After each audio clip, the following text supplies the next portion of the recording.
మొదటి రాజుల గ్రంథము, రాజుల మొదటి గ్రంథము 18వ అధ్యాయము 38వ వచనాన్ని ఒకరిది చదవండి. ఎవరైనా తీసిన వాళ్ళు యాకోబు పత్రిక మొట్టమొదటిగా చదవండి. ఏలియా మన వంటి స్వభావం కలిగినటువంటి మనుషుడే అని ఆప్ చేసి అతడు ఆసక్తితో ప్రార్థన చేయగా అన్న మాటను మీరు జ్ఞాపకం ఉంచుకోండి. ఏలియా మన వంటి స్వభావం కలిగినటువంటి మనుషుడే, అతడు ఆసక్తితో ప్రార్థన చేయగా అన్న మాటను మీరు జ్ఞాపకం ఉంచుకొని తర్వాత రాజుల మొదటి గ్రంథము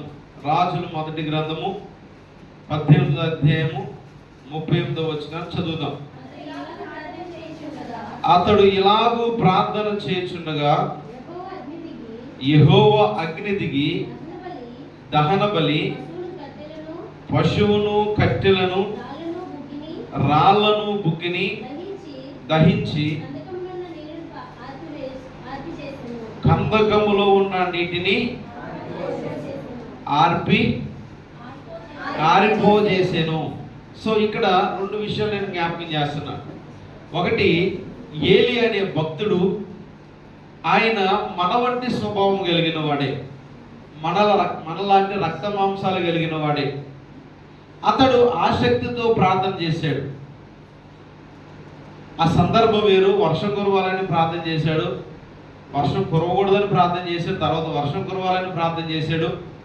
తర్వాత ఈ యొక్క రాజుల మొదటి గ్రంథం ఈ సందర్భం వేరు. నేను జ్ఞాపకం చేసే విషయం ఏంటంటే ఈ సందర్భాన్ని జ్ఞాపకం చేస్తున్నాను. అతడు ప్రార్థన చేసినప్పుడు, అతడు దేవుని సన్నిధిలో మొరపెట్టినప్పుడు ఆకాశం నుండి అగ్ని దిగి వచ్చింది. ఏమైందండి?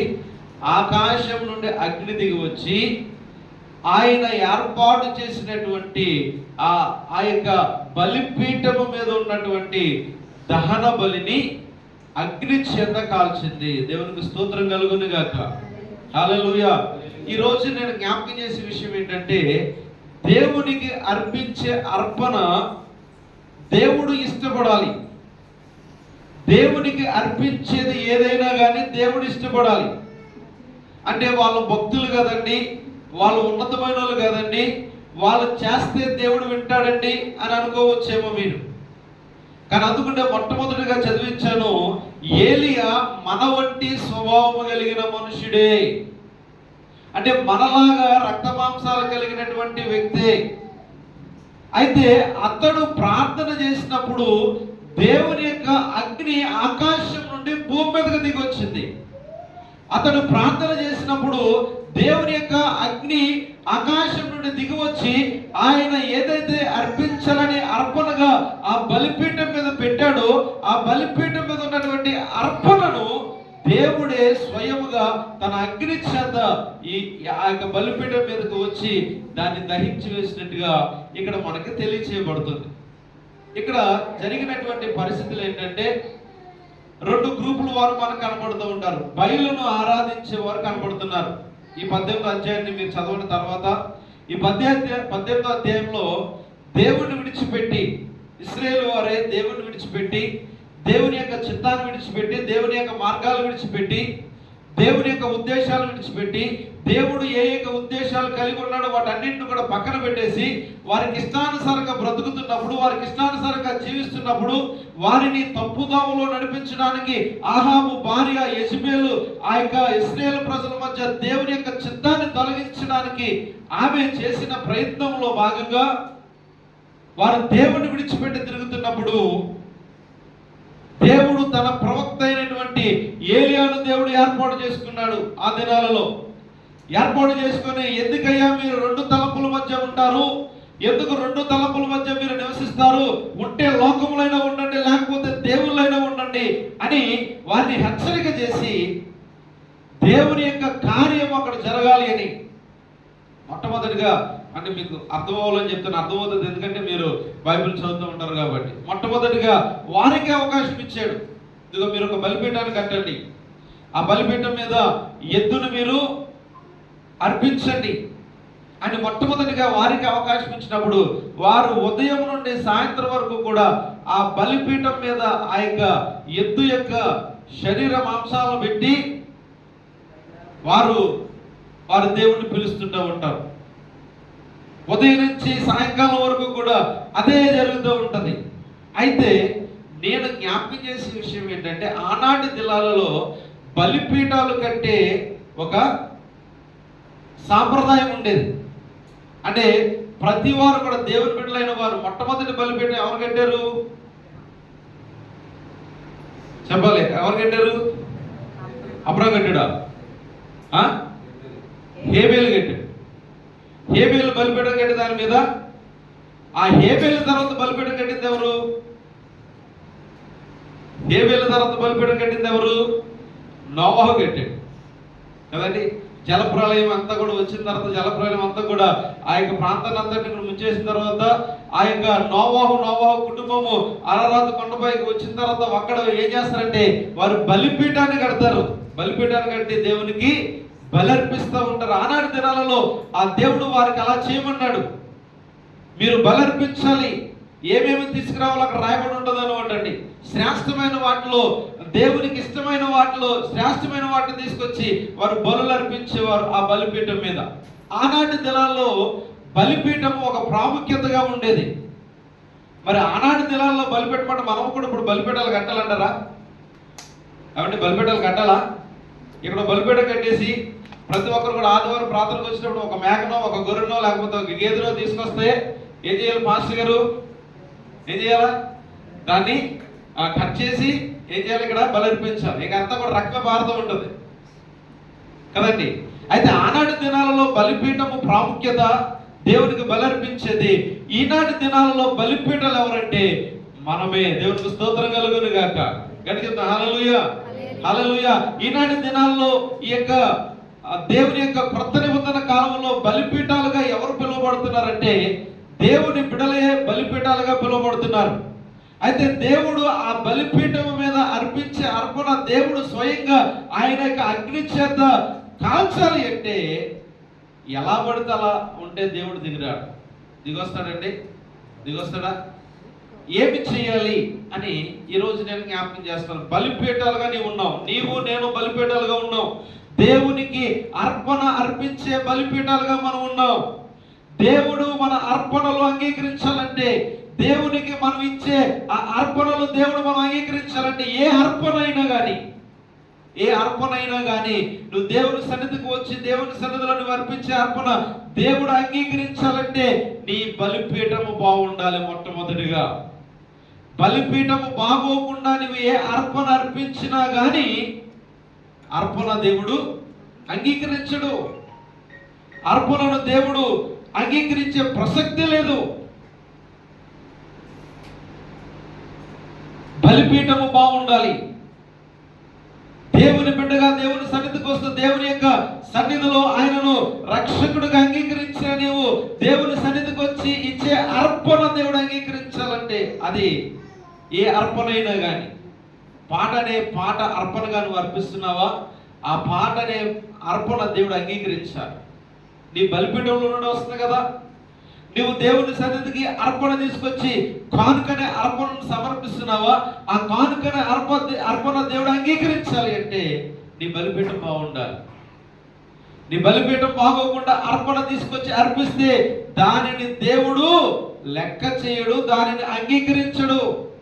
ఆయన అంగీకరించకుండా మనం ఎన్ని చేసినా, ఎన్ని అర్పణలు చేసినా అది ఏమాత్రం కూడా దేవుని నామానికి మహిమ తెచ్చేదిగా ఉండదు. ఎందుకంటే ఆ చదివిన వాక్య భాగంలో 18వ అధ్యాయము 1 రాజుల గ్రంథంలో మనం చూస్తే వాళ్ళు కూడా దేవుని ప్రవక్తలే, ఇశ్రాయేలు ప్రజలే, ఇశ్రాయేల్లో ఉన్నటువంటి ఆ ప్రవక్తలే. కాకపోతే వారిని యెజబెల్ ఏం చేసిందంటే బయలు వైపు తిప్పింది. బయలు దేవతలను ఆరాధించే వారుగా వారిని తయారు చేసింది.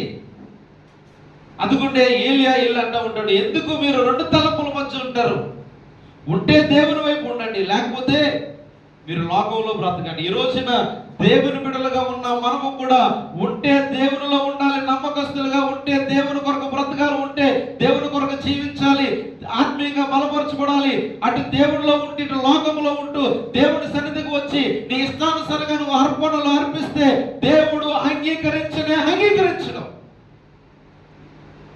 నీ అర్పణ దేవుడు అంగీకరించాలంటే అంటే దేవుడే స్వయముగా వచ్చి అగ్ని చేత అర్పణను దహించాలి అంటే నీ బలిపీఠం బాగుండాలి.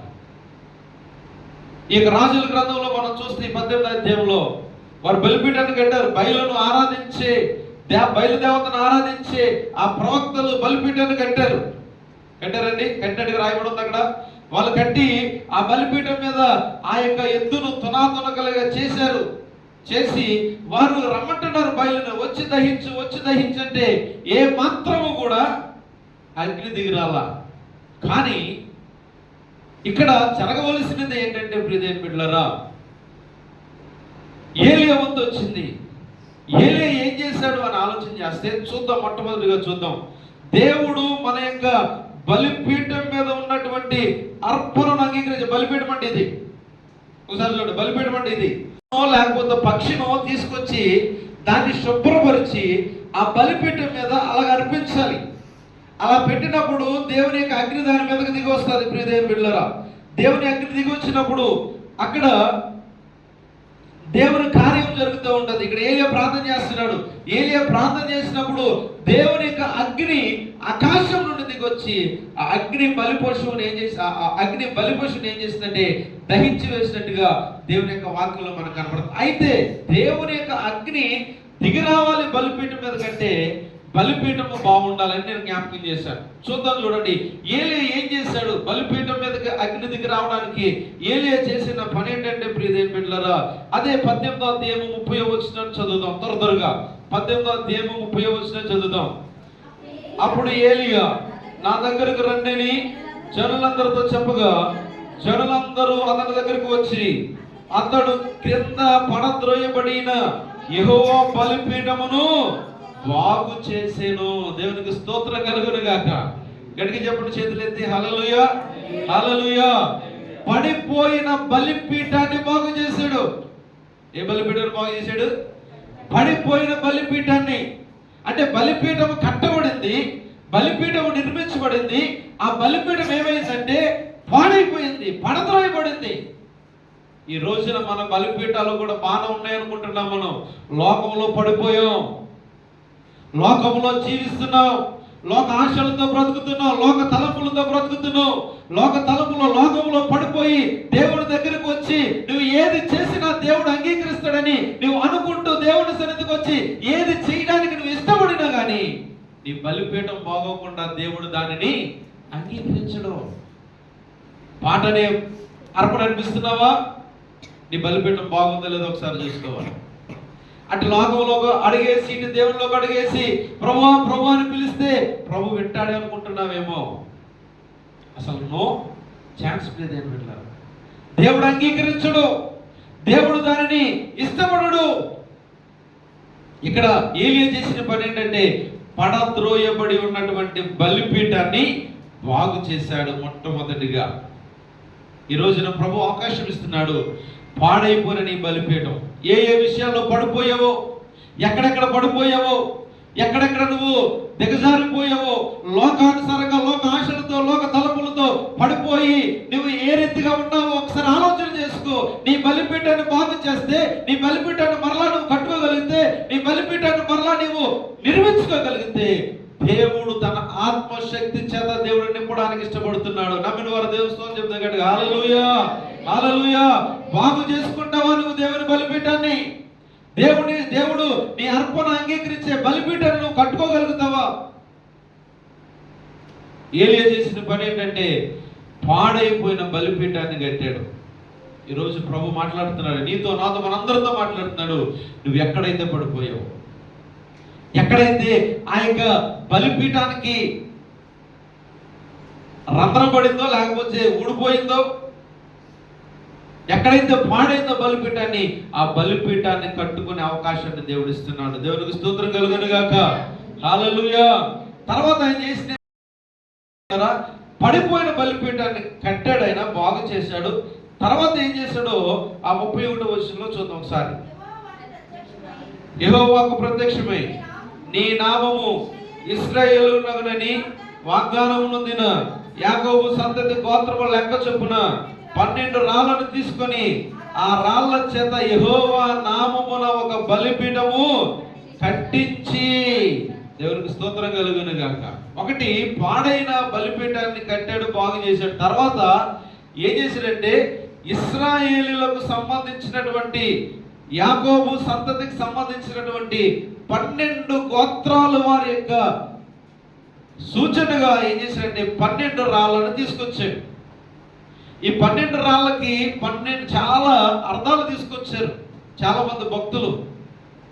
12 రాళ్ళ గురించి మాట్లాడుతూ మనకి బైబిల్ గ్రంథంలో గలతీయుల పత్రికలు అనుకుంటూ రాయబడి ఉంటుంది, 9 ఆత్మఫలాల గురించి రాయబడి ఉంటుంది కదండి. ఈ 9కి ఇంకొక 3 యాడ్ చేశారు. అలాగా కొంతమంది చెప్తారు.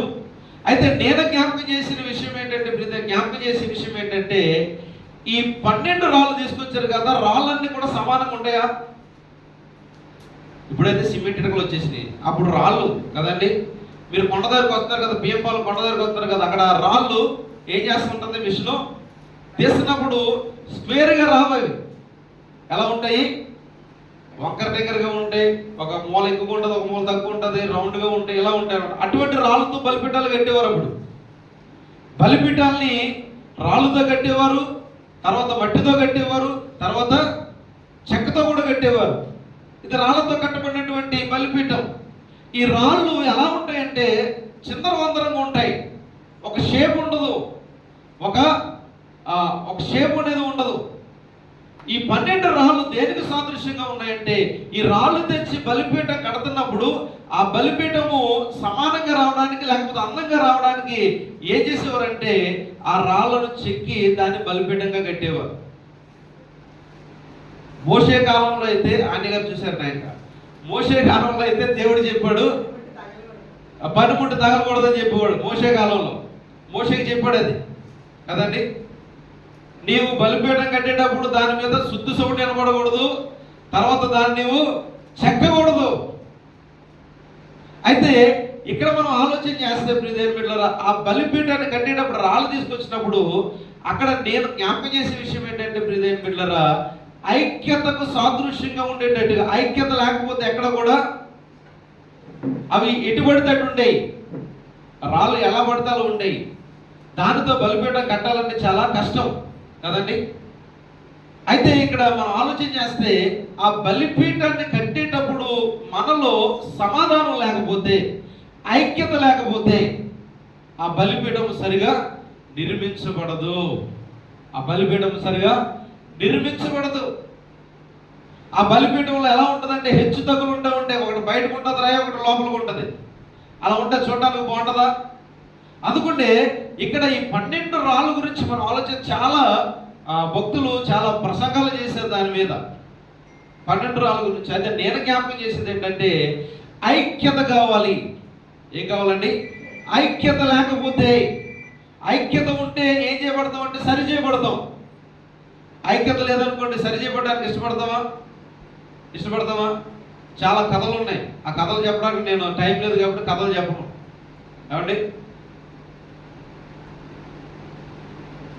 4 ఆవుల కథ, ఒక తండ్రికి ఏమో 4 కొడుకులు ఉంటే, అవన్నీ కూడా చిన్నప్పుడు చదివిస్తున్నాయి, గుర్తు చేసుకుంటాయి. ఐక్యత లేకపోతే ఎలా ఉంటుందో, ఐక్యత లేకపోతే అపవాది ఏ రీతిగా వచ్చి మన యొక్క ఆత్మీయ జీవితాలను పాడు చేస్తాడో, ఐక్యత లేకపోతే అపవాది వచ్చి ఏ రీతిగా మనలను ఆత్మీయంగా దిగజారుస్తాడో అన్న విషయాన్ని మీరు జ్ఞాపకం చేసుకుని, ఇక్కడ జ్ఞాపకం చేసే విషయం ఏంటంటే మొట్టమొదటిగా బలిపీఠాన్ని బాగు చేశాడు. తర్వాత ఏం చేసినట్టే ప్రియమైన బిడ్డలారా, బలిపీఠానికి కట్టడానికి ఐక్యతకు సాదృశ్యంగా ఆ 12 గోత్రాల వారి యొక్క పేర్ల మీద రాళ్ళు తెచ్చి వాటిని బలిపీఠముగా కట్టాడు ప్రియమైన బిడ్డలారా. తర్వాత ఆయన చేసిన మరొక పని ఏంటంటే ప్రియమైన బిడ్డలారా, చూద్దాం చూడండి. ఆ 18వ అధ్యాయము 33వ వచనం చదువుదాం. అక్కడ కట్టెలను క్రమముగా పేర్చాడు. ఎలా పేర్చాడండి? ఇవన్నీ నేను చూశాను, ఇవన్నీ కూడా కొంచెం మీకు అర్థమవుతుందని. సో ఈ బలిపీఠం కట్టబడిన తర్వాత ఈ బలిపీఠం మీద కట్టెలు సరిగా లేవనుకోండి, అందుకంటే దేవుడు అక్రమము చేయవాలారా అంటూ ఉంటాడు. ఆయన ఏం చేయవారు? క్రమానికి అక్రమానికి ఎన్ని అక్షరాలు తేడా? ఆ క్రమము పక్కన ఆపడితే ఏమైపోద్ది? అక్రమం అయిపోద్ది. నేను క్రమముగానే ఉన్నాను అనుకుంటా, కానీ చేసేవన్నీ కూడా అక్రమమైన పనులే. అక్రమముగా జీవిస్తున్నామేమో, అక్రమముగా బ్రతుకుతున్నామేమో. అక్రమమైన వారిని దేవుడు తన దగ్గర నుండి దూరంగా పొమ్మంటున్నాడు. అక్రమము చేయవారులారా నా యొద్ద నుండి మీరు తొలగిపోండి అంటున్నాడు. ప్రియమైన బిడ్డలారా, ఈ రోజున నువ్వు క్రమముగా ఉన్నానని అనుకుంటున్నావేమో దేవుల్లో. మన తప్పులు మనకు కనబడతాయంటారా? కనబడవు. దేవుడు మన తప్పులను వాక్యము చేత దేవుడు మాట్లాడుతున్నప్పుడు వాటిని సరి చేసుకోవడానికి ఇష్టపడితే ప్రియమైన బిడ్డలారా, ఆ తప్పులు సరిచేయబడి దేవుని యొక్క ఆత్మశక్తి చేత నింపబడడానికి అవకాశం ఉంటుంది. దేవునికి స్తోత్రం కలుగును గాక. హల్లెలూయా. గురువు ఎందుకు ఏంటంటే ఆ సామెత తెలుసా మీకు? కృష్ణా జిల్లాలో బాగా తెలుపుతూ ఉంటుంది. అది మూడు సామెత అనుకోండి. తన కింద ఉన్నటువంటి నలుపుది చూసుకోదట, ఇదే ఉంటుంది, పైకి ఎగురుతూ ఉంటుంది అలాగా. సో కాబట్టి ప్రియమైన బిడ్డలారా, మనలో ఉన్న లోపాలు మనకు దేవుడు ఎత్తి చూపించినప్పుడు, ఏ లోపమైనా నువ్వు అక్రమంగా బ్రతుకుతున్నావో, క్రమంగా బ్రతుకుతున్నావో, క్రమముగా జీవిస్తున్నావో, అక్రమముగా జీవిస్తున్నావో, నీ మాటల చేత అక్రమముగా మాట్లాడుతున్నావో, నీ పనుల చేత అక్రమముగా జీవిస్తున్నావో, ఎలా జీవిస్తున్నావో ఆలోచించుకునే అవకాశాన్ని దేవుడు ఇచ్చాడు. దేవునికి స్తోత్రం కలుగును గాక. బలిపీఠం అంటే నీవే బలిపీఠం అని చెప్పాను. నేను ఒక బలిపీఠాన్ని. ఈ బలిపీఠము మీద అర్పించే అర్పణ దేవుడు అంగీకరించాలంటే, ఈరోజు నేను వాక్యం చెప్తున్నాను కదండి, వాక్యం చెప్తున్నా నేను. ఈ వాక్యాన్ని దేవుడు అంగీకరించాలంటే, ఈ వాక్యం అనేకమైన వారి హృదయాల్లో కార్యము జరిగించాలంటే ఈ బలిపీఠం బాగుండాలి. ఈ బలిపీఠం బాగోకుండా ఎంత ప్రసంగం చేసినా, ఎంత మాటలు మాట్లాడినా, ఎన్ని కార్యాలు లేకపోతే ఎన్ని వచనాలు చూపించినా అది కార్యం జరగదు. అందుకుంటే వాక్యాన్ని ప్రకటించే సేవకుడికి 2 తీర్పులు అంటండి. మీరు మంచోళ్ళు, మీరు బతుకుపోయారు ఏమండి, మీరు ఒకటే. మాకేంటి సేవకులకేంటి 2 అటు ఇటు వాయించేస్తాడు దేవుడు. మరి నీ జీవితాన్ని నేను బాగు చేశాను కదా, బాగు చేసి నీకు అనేకమైన వారిని అప్పగించాను కదా, మీ గురించి నా గురించి కూడా తీర్పులు ఉంటాయి. కాబట్టి ఎలా ఉండాలి? చాలా జాగ్రత్తగా ఉండాలి. కాబట్టి మన బలిపీఠం ఎలా ఉందో ఒకసారి పరీక్షించుకోవాలి. ఈ బలిపీఠము బాగుంటేనే దేవుడు తన అగ్ని చేత అర్పణను అంగీకరిస్తాడు. ప్రియమైన బిడ్డలారా, ఈ బలిపీఠం బాగోకుండా హల్లెలూయా స్తుతి మహిమ పాట పాడినా, ఏమండి ప్రభువా 2 చేతులు ఎత్తి ప్రార్థన చేసినా, లేకపోతే ఇంకోటి చేసినా కానీ అది ఎలా ఉంటుందంటే దేవుడు అసలు పట్టించుకున్నాడా? కయ్యను అర్పణను దేవుడు పట్టించుకున్నాడా? చెప్పాలి, ఎవరు మాట్లాడట్లా. పట్టించుకోలే, తోసివేశాడు. దానికి ఏం చేశాడంట? కయ్యను తన తమ్ముడైనటువంటి హేబేలు అర్పణను దేవుడు అంగీకరించాడని కయ్యను ఏం చేశాడంటే ముఖం చెనపుచ్చుకున్నాడు, దేవుడి మీద కోపగించాడు. ఏం చేశాడు? ఆ అర్పణ అంగీకరించలేదని వీళ్ళు తన తమ్ముడిని చంపేశాడు. తన కోపమే తనకి ఏమైంది? కోపగించుకుని మూత ముడుచుకుని వెళ్ళాడు, తన తమ్ముని చంపేశాడు. తన తమ్ముని రక్తం ఏం చేసిందంటే భూమి మీద నుండి దేవుడికి మొర్ర పెట్టింది. దేవుడు వచ్చాడు, ఏడి నీ తమ్ముడేడి? దేవుడికి ఎదురు సమాధానం చెప్తున్నాడు. సరి చేసుకోవడానికి అవకాశం అయితే దేవుడు అడుగుతున్నాడు, నా తమ్ముడికి ఏమన్నా నువ్వు నన్ను కావలవాడిగా పెట్టావా? దేవుడు కోపం వచ్చింది, దేవుడు శపించాడు, ఒక ముద్ర వేసాడు అంతే కయ్యన్ మీద. దేశ దిమ్మరగా తిరిగాడు, దేశ దిమ్మర బ్రతికాడు. కాబట్టి ప్రియ దేవుని సంగమా, ఈ యొక్క ఈ మధ్యాహ్న కాల సమయంలో ప్రభు మాట్లాడుతున్నాడు. నీ బలిపీఠం ఎలా పడిపోయిందని బలిపీఠం బాగు చేయి. సమాధానం లేదా నీ బలిపీఠంలో? ఏమండి, నేను ఒక మాట చెప్తున్నాను, ఇక్కడ ఉన్న వారిని ఎంతమంది సమాధానంగా ఉన్నారు చెప్పండి. దేవుడు మాట్లాడుతున్నాడు మనతోటి. ఎంతమంది సమాధానం అంటే ఏంటి? సమాధానం అంటే ఏంటి చెప్పాలా? ఒక పక్కన ఉంటారు, పక్క పక్కన ఉంటారు, ఒకే చర్చికి వస్తారు, కదండి, ఒకటే చర్చికి వెళ్తారు కానీ ఏం చేసుకోరు, మాట్లాడుకోరు, విష్ చేసుకోరు, ఎలా ఉన్నామని పలకరించుకోరు. మీ హాస్టల్లో గురించి కూడా చెప్తారు, పక్క పక్కన పెడితే ఒకే హాస్పిటల్లో పనిచేస్తారు, ఒకే డిపార్ట్మెంట్లో పనిచేస్తారు, కానీ ఏంటి అని మిమ్మల్ని తప్పునట్లేదు. అమ్మ ఎవరైనా వస్తున్నారా? తెలియదండి మాస్టర్ గారు కదండి. మీరే ఇంకెవరైనా వస్తున్నారా? తెలియదండి మాస్టర్ గారు. మరి ఏది సమాధానం? ఏది? మనుషులు ఎలా ఉన్నా, మనుషులు ఏ రీతిగా ఉన్నా, దేవుని బిడ్డగా నీ బలిపీఠాన్ని కట్టుకోగలిగితే, ఆ బలిపీఠం పాడైపోయినా బలిపీఠాన్ని కట్టుకున్నా నీ వెళ్ళి ఏం చేయాలంటే ఆ బలిపీఠం దగ్గరికి వెళ్ళి సమాధానం పడాలి. దేవునికి స్తోత్రం కలుగును గాక. అదే ప్రభు చెప్తున్నాడు, నీ శత్రువులు ఎదుట నీకు భోజనం సిద్ధపాటు చేయాలంటే దేవుడు నీ శత్రువు దగ్గరికి నువ్వు వెళ్ళి ఏం చేయాలా? హాయ్ హలో బాగున్నామని షేక్ హ్యాండ్ ఇచ్చేవనుకో ఎలా ఉంటుంది? ఆవిడ షేక్ హ్యాండ్ ఇవ్వకపోయినా, అతను షేక్ హ్యాండ్ ఇవ్వకపోయినా, నీకు నమస్కారం పెట్టకపోయినా నువ్వేం చేయాలా? కనపడినప్పుడల్లా హాయ్ హలో అలా హవారి అన్నవనుకో ఎలా ఉంటుందండి? వాళ్ళ నెత్తి మీద అంటే నిప్పులు కుంపుడు పోసేసినట్టుగా ఉంటుందట. సో ఈ రోజున సమాధాన పడాలి ప్రతి ఒక్కరు కూడా. కుటుంబాల్లో సమాధానం లేదా, వ్యక్తుల మధ్య సమాధానం లేదా, ఆ సమాధానం లేకుండా నువ్వు దేవుని మందిరానికి వచ్చి కళ్ళు మూసుకుని ఆరాధన చేస్తే దేవుడు త్రోసివేస్తాడు. జాగ్రత్త. దేవుడు అంగీకరించడు. జాగ్రత్త. నువ్వు దేవుని బిడ్డవు, నువ్వు దేవుని ప్రేమను కలిగి ఉన్నావు. దేవుడు నిన్ను తన రక్తము చేత కడిగాడు, శుద్ధిపరిచాడు, పరిశుద్ధపరిచాడు. పరిశుద్ధపరచబడిన నీవు దేవునికి ఇష్టము లేనట్టుగా నువ్వు బ్రతికితే నువ్వు మందిరానికి వచ్చినా బయట ఉన్నా ఒకటే. ఒకటి బలిపీఠాన్ని, పాడైన బలిపీఠాన్ని బాగు చేశాడు, తర్వాత సమాధానం పడ్డాడు, తర్వాత ఏం చేశాడంటే ప్రియదేవి పిల్లరా, కర్రలను కట్టెలను సక్రమంగా పేర్చాడు. అక్రమముగా బ్రతికితే దేవుడు ఇష్టపడ్డు వారిని ఆయన ఎద్ద నుండి పొమ్మంటాడు బయటికి. తర్వాత ఏం చేశాడు చూడండి, ఒకసారి చూడండి. 3వ 4 చూద్దాం ప్రియదేవి పిల్లరా, 34 చదవండి. అదైన తర్వాత 2వ మారు ఆ ప్రకారం చేయడానికి చెప్పగా వారు 2వ మారును అలాగే చేసి 3వ మారును చేయడానికి వారు 3వ మారును చేసిరి. అప్పుడు ఆ నీళ్లు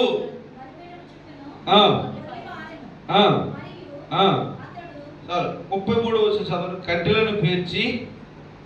కట్టెలను క్రమముగా పేర్చి ఎద్దును తునకలుగా కోసి ఆ కట్టెల మీద ఉంచాడంటండి. ఎద్దుని ఏం చేసాడంటండి? కట్ చేసాడు. ఆ ఎద్దును అలా తీసుకొచ్చి అలా పెట్టలేదు బలిపెట్టి మీద. ఏం చేశాడు? దాన్ని కట్ చేశాడు. అంటే దానిలో ఉన్నటువంటి మలినాలన్నీ కూడా తీసేసాడు. దానిలో ఉన్నటువంటి అపరిశుద్ధతంతా కూడా తీసేసాడు. దాన్ని శుభ్రంగా కడిగాడు. దాన్ని శుభ్రంగా ఏం చేశాడండి? కడిగి శుభ్రపరిచి దాంట్లో వస్తున్నటువంటి రక్తం కావచ్చు, లేకపోతే దాంట్లో ఉన్నటువంటి మలినము కావచ్చు, అవన్నీ కూడా తీసేసి శుభ్రంగా కడిగి ఆ కట్టెల మీద పెట్టాడు. ప్రియదేవుని బిడ్డలారా, దానికి సాదృశ్యం ఏంటంటే ప్రియదేవుని బిడ్డలారా, నీవు కూడా కట్ చేయబడాలి. ఏ విషయాల్లో నీవు దేవునికి ఆయాసకరంగా పెరుగుతున్నావో ఆత్మీయంగా. కొంతమందికి ఏంటండి అతిశయం అనే ఆ కొమ్ము పెరుగుతూ ఉంటుంది, కొంతమందికి జ్ఞానం అనే కొమ్ము పెరుగుతూ ఉంటుంది, కొంతమందికి అసూయ అనే కొమ్ము పెరుగుతూ ఉంటుంది, కొంతమందికి ఇంకా చాలా ఉన్నాయి. ఆ గలతీ పత్రికలోనే ఏంటది ఆ యొక్క 9 ఆత్మఫలాలు ముందుంటుంది అనమాట. అంటే 9 ఆత్మఫలాలు ముందుంటాయి, ఆ 19 ఉన్నాయంట. అవన్నీ కూడా ఏం చేయాలా? కట్ చేయబడాలి. కట్ చేయకుండా ఒక ఆయన బలిపీఠం దగ్గర బలి అర్పించడానికి పెట్టాడు. చూస్తే అది కూడా చూసి నేను ముందుకెళ్తాను. కట్ చేయకుండా పెట్టేశాడు. ఆదికాండం చూద్దాం. ఆదికాండం 15వ అధ్యాయం. ఇతడు దేవునికి ఇష్టమైనవాడు, చాలా ఇష్టమైనవాడు. ఇతడు కూడా ఎక్కడికి వెళ్ళినా కానీ బలిపీఠాలు కట్టేవాడు. ఎక్కడికి వెళ్ళినా బలిపీఠాలు కట్టి ప్రభుకి బలులు అర్పించేవాడు ఈయన. అయితే ఒక రోజున దేవుడు చెప్పాడు, ఇదిగో ఈ దేశాన్నంతటిని కూడా నీకు ఇస్తున్నానయ్యా, ఈ దేశాన్నంతటిని కూడా నీకు ఇవ్వాలనుకుంటున్నాను నేను, కాబట్టి నీవు దాని గురించి ఆలోచించి అని చెప్పిన 15వ అధ్యాయం, ఆదికాండం 15వ అధ్యాయం. దేవుడు చెప్పినప్పుడు 15వ అధ్యాయము 8 నుంచి 10 వచనం చదవాలి. నేను దీనిని స్వతంత్రించుకుందునని నాకెట్లు తెలియనని అని అడిగాడట. అబ్రహాం అడిగాడట, ఇదిగో నువ్వు చెప్పావు కదా, నువ్వు ఈ దేశానంతను కూడా నాకు ఇస్తానన్నావు కదా, దీన్ని నేను స్వతంత్రించుకున్నానని నాకు ఎట్లా తెలుస్తుంది? తర్వాత మీరు క్లియర్గా చదవడం తర్వాత అప్పుడు ఆయన అంటాడు, కొన్నింటిని తీసుకురామంటాడు. ఏమని? 3 ఏండ్ల పెయ్యిని, 3 ఏండ్ల మేకను, 3 ఏండ్ల పొట్టేలను, ఒక తెల్ల గువ్వను, ఒక పావురం పిల్లను నా యొద్దకు తెమ్మని అతనితో చెప్పగా అతడు అవన్నీ తీసుకుని వచ్చి వాటి నడుమ ఖండించి దేని ఖండము దాని మీద ఖండమునకు ఎదురుగా ఉంచెను. పక్షులను అతడు ఖండింపలేదు. పక్షులను ఏం చేయలేదంటే, ఏమైందిరా అని మనం ఆలోచన చేస్తే అలా చదువుకుంటూ వస్తే అబ్రహాము చేసినటువంటి పని వల్ల తన యొక్క జనాంగం, తన తర్వాత సంతతి వారు ఏం చేశారంటే ఐగుప్తు దేశంలో 400 సంవత్సరాలు 430 సంవత్సరాలు చెప్పాలి, వెనకాల ఉన్న వాళ్ళు చెప్పాలి. 430 సంవత్సరాలు చెప్పట్లేదు ఎవరు? ఎన్ని సంవత్సరాలు బానిసలుగా ఉన్నారు వాళ్ళు? 430 years, 400 years, 400 years అంటే 430 సంవత్సరాలు. 430 సంవత్సరాలు బానిసలుగా ఐగుప్తు దేశంలో బ్రతకడానికి కారణం ఎవరు? ఎందుకు అయ్యడానికి కారణం అంటే దేవునికి బలి అర్పించేటప్పుడు ప్రతిది కూడా కట్ చేయబడాలి, ప్రతిది కూడా దాన్ని నరకాలి దాన్ని. కానీ దాన్ని ఏం చేయలేదంటే పక్షులను ఖండింపలేదు. ఒక మాట జ్ఞాపకం చేసి నేను ముగించేస్తాను. ఇప్పుడు దేవుని అగ్ని దిగి రావాలంటే మిగతా అన్ని కట్ చేయబడి ఉన్నాయి కదండి. మిగతా అన్ని కూడా ఏమైనా చచ్చిపోయి కట్ చేయబడి, రెక్కలు ఉన్నా కానీ ఎగిరిపోతాయా? ఎగరం. కానీ ఇది బతుకుందే, ఈ బతుకున్నది దేవుని అగ్ని దిగి వచ్చేటప్పుడు ఇది ఏం చేస్తుంది? ఎగిరిపోతుంది కదండి. అంటే దేవుని అగ్ని చేత కాల్చబడడానికి ఇష్టపడదు, ఎగిరిపోతుంది అనమాట అండి దేవుని అగ్ని దిగి వచ్చేటప్పుడు. సో నేను ఓవరాల్గా చెప్పాల్సింది ఏంటంటే, ప్రభు మాట్లాడుతుంది ఏంటంటే, దేవుడిని అర్పణను అంగీకరించాలంటే, దేవుడిని అర్పణను స్వీకరించాలి అంటే నీవు ఏ విషయాల్లో ప్రభుకి ఆయాసకరంగా బ్రతుకుతున్నావో, ఏ విషయాల్లో నీ ఆత్మీయ జీవితాన్ని కృంగదీసే, ఆత్మీయ జీవితాన్ని పాడు చేసే విషయాల్లో నీవు ముందుకు వెళ్ళిపోతున్నావో వాటిని కట్ చేసుకోవాలి, కత్తిరించాలి.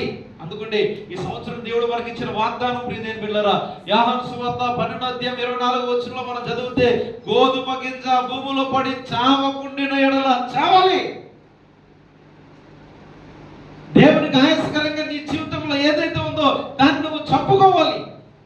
దాన్ని నువ్వు ఏం చేయాలంటే చంపడానికి ఇష్టపడాలి. చాలా మంది చంపుకోవడానికి ఇష్టపడరండి. ఇష్టపడతారా? ఇష్టపడరు. నువ్వు చంపబడితేనే నీ జీవితం క్రొత్త జీవితముగా దేవుడు తీసుకొస్తాడు. దేవునికి స్తోత్రం కలుగునుగా. గోధుమ గింజ భూమిలో పడి చావకుండిన ఎడల. ఒకసారి యేసుప్రభు అంకుల్ గారు చెప్తున్నారు, ఒక చిన్న స్టోరీ చెప్తున్నా, నేను మీకు జ్ఞాపకం చేసినట్టుగా ఉన్నాను. ఇది గ్లాస్ అనుకోండి, ఇది ఎంటీగా ఉంది అంటే నీళ్ళు లేవు, దీంట్లో నీళ్ళు లేవనుకోండి. గ్లాస్ అనుకోండి, నీళ్ళు లేవనుకోండి. సో ఈ చేతితో దీన్ని ఇలా కొట్టాను అనుకోండి, ఏమవుతుంది?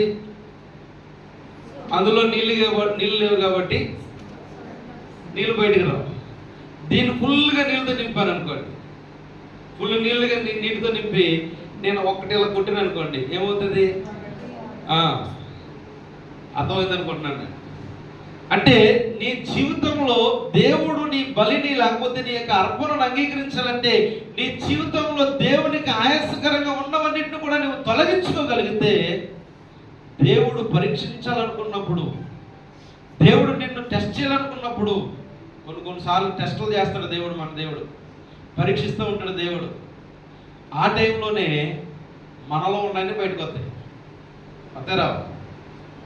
టెస్ట్ చేయాలనుకున్నప్పుడు దేవుడు మనలో దేవుని మీద ఎంత ప్రేమ ఉందో, ఎంత భక్తి ఉందో ఆ శ్రమ కాలంలో, ఆ కష్టకాలంలో దేవుడు పరీక్షించాలనుకున్నప్పుడు మన భక్తి అంతా కూడా బయటకు వస్తుంది. అప్పుడు అంటూ ఉంటుంది దేవుని, దేవుడు పోయాను, నిన్ను నమ్మినందుకు నాకు ఇంత పరీక్ష పెట్టావా, నిన్ను నమ్మినందుకు నా జీవితంలో ఇంత కార్యం చేసావా, ఇంత ఇంత ఇలాగా నీ దేవుని ఏం చేస్తూ ఉంటాం మనం. కానీ యోబు భక్తుడు ఏం చేశాడు తెలుసా? ఇచ్చిన దేవుడు ఆశీర్వదించాడు, ఉన్నతంగా ఆశీర్వదించాడు. అవన్నీ తీసుకొని ఆయన టెస్ట్ చేయాలనుకున్నాడు అంతే. అన్నీ కూడా ఆయన దగ్గర నుండి తీసేసాడు. ఏమన్నాడు? బలేడి దేవుడు అన్నాడా? చాలా మంచి గొప్ప దేవుడు అన్నాడా? ఏమన్నాడు? ఆయన ఇచ్చాడు, ఆయన తీసుకున్నాడు. ఇచ్చింది ఆయనే, తీసుకుంది ఆయనే. కాబట్టి ఆయన నామమునికే స్తోత్రము, ఘనత, మహిమ, ప్రభావములు కలుగునుగా కానీ చెబుతూ ఉంటే మిగతా వాళ్ళందరూ పిచ్చోలుగా చూశారు ఆయన్ని. సో ఈరోజు నా ప్రియ దేవుని బిడ్డలారా, నేను వాక్యాన్ని ముగిస్తున్నాను. నీ బలిపీఠం ఎలా ఉంది? బలిపీఠాన్ని బాగు చేసుకునే అవకాశం ఇచ్చాడు దేవుడు. ఈ సంవత్సరం దేవుడు ఇచ్చిన వాగ్దానం విస్తార దైవ ఫలవత్సరం. విస్తారంగా నువ్వు ఫలించాలంటే, దేవుడు నీ జీవితంలో గొప్ప కార్యాలు చేయాలంటే, దేవుడు నీ జీవితంలో అద్భుతమైన కార్యాలు చేయాలంటే, నీ బిడ్డలు, నీ కుటుంబం, నీ సంఘం విస్తరించబడాలి అంటే, బలిపీఠాలుగా దేవుడు అంగీకరించాలంటే, ఆ బలిపీఠముగా ఉన్న నీవు నేను అర్పించే అర్పణలో దేవుడు ఇష్టపడాలి అంటే, నీ బలిపీఠం బాగుండాలి.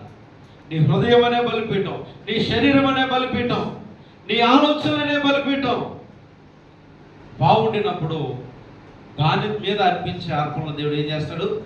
అంగీకరిస్తాడు. ఒకవేళ పాడైపోయిందేమో బలిపీఠం, బాగు చేసుకున్నామా?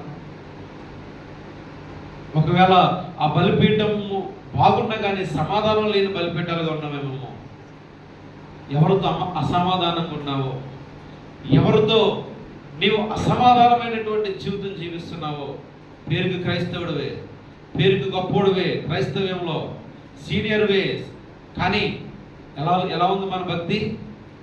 అసమాధానంగా ఉంది. ఎవరైనా కానీ సమాధాన పడతాం. సమాధాన పరుచువారు, ఆ మాట చెప్పండి, సమాధాన పరుచువారు. తర్వాత మాట చెప్పండి, వారు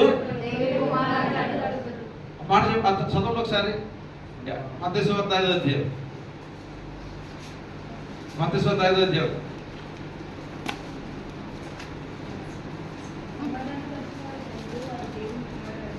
వారు దేవుని కుమారులు అనబడతారు. దేవుని కుమారులుగా మనం ఉండాలంటే, దేవుని కుమార్తెలుగా మనం ఉండాలంటే సమాధానం కలిగి ఉండాలి. సమాధానం లేకపోతే చర్చికి వచ్చినా, బాప్తిసం తీసుకున్నా, రక్షణ పొందినా, సమాధానం లేకపోతే దేవుని బిడ్డవు కాదు. సమాధానం పడాలి. 12 గోత్రాలకు సంబంధించిన వారు. అంటే నేను ఎందుకు ఈ మాట జ్ఞాపకం చేశానంటే, గోత్రాలంటే రాళ్ళు కాదు, గోత్రాలు మనుషులే, వారి పేరుకు తీసుకొచ్చాడు. సమాధానం పడాలని చెప్పారు. సమాధానం పడిన తర్వాత ఏం చేయాలా? నీ అర్పణ క్రమముగా ఉండాలి. ఎలా పడితే అలా ఉండకూడదు. నేను మాట చెప్తున్నా, దీన్ని ఎవరు కోపగించుకోకండి. ప్రార్థన 10 గంటలకి, ఎప్పుడు ఇదే చెప్తారు భాస్కర్ అనుకుంటారు. చిన్నవి చెప్పాలి, తర్వాత పెద్దట్లకి వెళ్ళాలి. ప్రార్థన ఎన్ని గంటలు? అది క్రమమేనా? పాస్టర్ గారు 15 నిమిషాలు చెప్పమంటాడు. అంటే పాస్టర్ గారు మనకి ఏమి మనం విధేయత చూపుతున్నాం కదా, అది క్రమమేనా? సో ఇట్లాంటివి చిన్నవే కావచ్చు, కానీ దేవుని దృష్టిలో పెద్దగా కనబడతాయి. క్రమం తప్పకుండా దేవుని మందిరానికి రావాలని నీకు తెలుసు. నువ్వు దేవుని బిడ్డవు. సంఘానికి కొన్ని పద్ధతులు ఉంటాయి. వచ్చినా కానీ ఆ పద్ధతులు పాటించలేదు అనుకోండి, అది క్రమం కలిగి ఉన్నట్టుగా. సో క్రమాన్ని దేవుడు ప్రేమిస్తాడు. దేవునికి స్తోత్రం కలుగును గాక. కట్టెలను క్రమంగా పేర్చాడు. తర్వాత అర్పించే అర్పణ తునాతునకలుగా కట్ చేశాడు. దాంట్లో ఏ అపరిశుద్ధత లేదు. దానిలో ఏ అపరిశుద్ధత లేదు. పరిశుద్ధంగా తీసుకొచ్చి అర్పించాడు. జరిగిన పరిణామం ఏంటంటే ప్రియదేవుని బిడ్డలారా, అగ్ని ఆకాశం నుండి దిగి వచ్చింది. దేవునికి స్తోత్రం కలుగును గాక. అగ్ని ఏం చేసిందండి? ఆకాశం నుండి దిగొచ్చి అగ్నిని ఆ యొక్క దహన బలి పశువును ఆ కందకములో ఉన్న నీళ్ళన్నింటిని కూడా ఆరిపోజేసింది. నీ అర్పణ కూడా దేవుడు అలాగ అంగీకరించాలి. నీ అర్పణ కూడా దేవుడు అలా ఇష్టపడాలి. నీ అర్పణ కూడా దేవుడు అలాగా అంగీకరించాలి అంటే ఒకసారి పరీక్షించుకో ప్రియ దేవుని బిడ్డ. ఒకసారి పరీక్షించుకొని ప్రభు సన్నిధిలో విడిచిపెట్టి దేవుని యొక్క వాగ్దానాలు మన జీవితంలో నెరవేర్చుకోవడానికి, దేవుని యొక్క వాగ్దానాలు మన జీవితంలో స్వతంత్రించుకోవడానికి మనం ఇష్టపడతాం. కళ్ళు మూసుకుందాం, ప్రార్థన చేసుకుందాం.